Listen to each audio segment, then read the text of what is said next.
Good afternoon, cadets. I am Lieutenant Commander Anastasi, and I'm going to show you how to attach the propellers to the coupling shafts of the motors.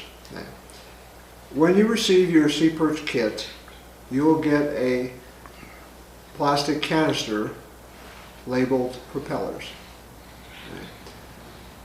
Inside, you will see 3 propellers.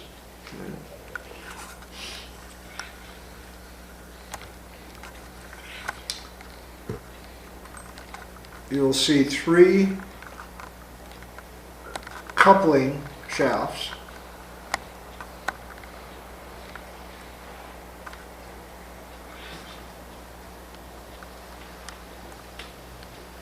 Three T-nuts, and these are called T-nuts because they have a, if you look at them from the side,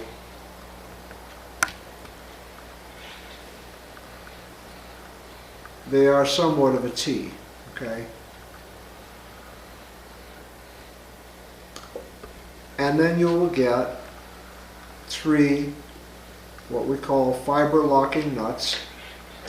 And the fiber locking nuts have, of course, 2 sides, but only go onto the shaft one way. The flat, shiny side goes on the shaft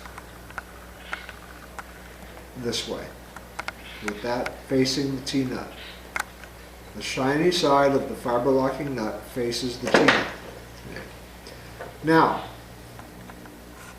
to assemble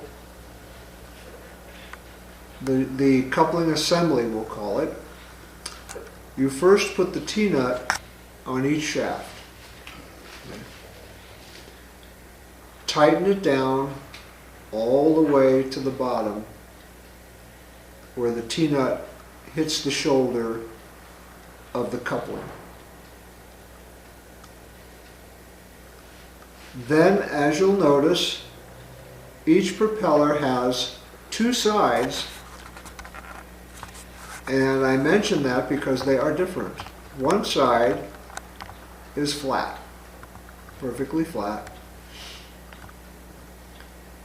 The other side has a slot in it. Now,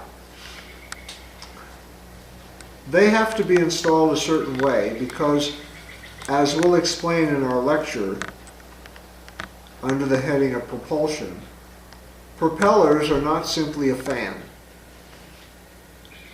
One side of this propeller is different than the other, and it is more efficient when it turns clockwise as viewed from the smooth side.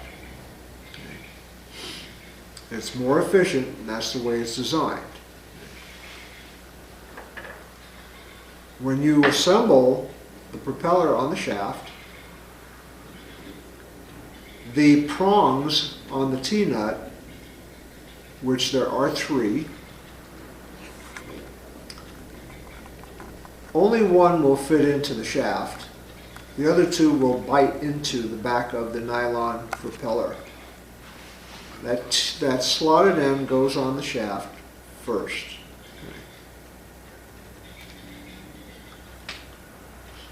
Like that. The fiber locking nut with the flat shiny side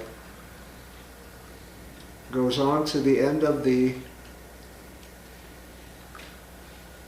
coupling shaft, just like that. Now, what's not provided in your kit is either simple household pliers or vice grips. Vice grips are more easily suited for this job because they will hold the coupling shaft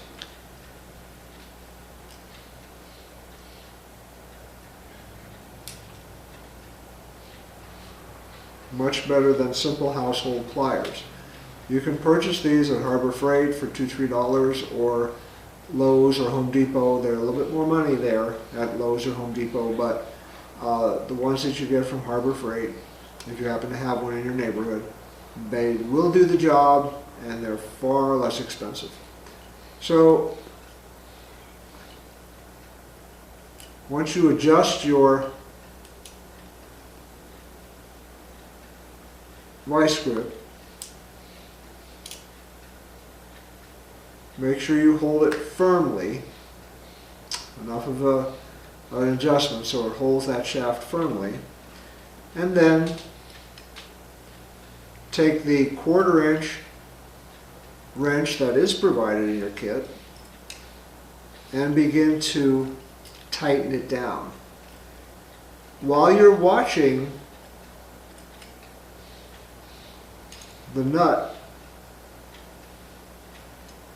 going down onto the shaft, if you see the T-nut turning, that means the coupling shaft is slipping inside the vice grip, so you'll have to get a better grip or another grip on your shaft with your vice grips. Okay.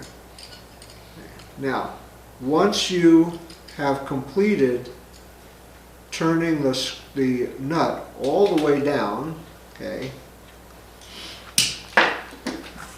the completed assembly will look like this. As you can see, the propeller shaft,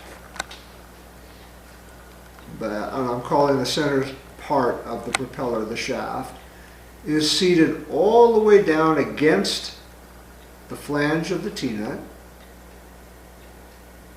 and there's about 4 threads showing out the opposite end of the fiber locking nut. Okay. That's the way it should look, just like that. All 3 of them. So assemble all 3 of your propellers so they all look like that, and you're done. The next step would be to assemble this propeller onto the motor. Now that's done quite simply with the super glue that's provided with the kit. Now, I caution you, please be very careful with the super glue. It's not difficult at all to super glue your own fingers to anything else you may touch. Okay? What will happen next is that you will clean the surface of this shaft completely. And in another video, we'll show you how to remove any debris, oil, or whatever that you got onto this shaft, okay, and clean it and prepare it for the propeller installation. And that's the end of how we assemble these propellers onto their respective shafts.